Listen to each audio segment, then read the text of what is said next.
Hello everyone! This is a quick tutorial how to operate the laminating machine.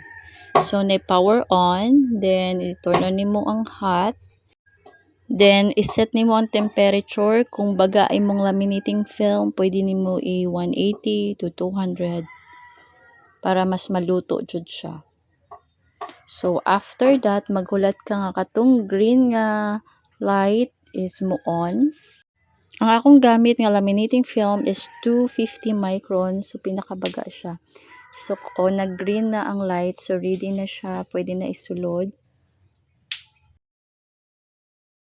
As you can see, dili kayo siya luto because 180 ra ang temperature niya.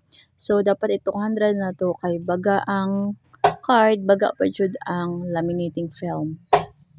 Ang tendency niya pag nubuin mong temperature is twice ka magluto.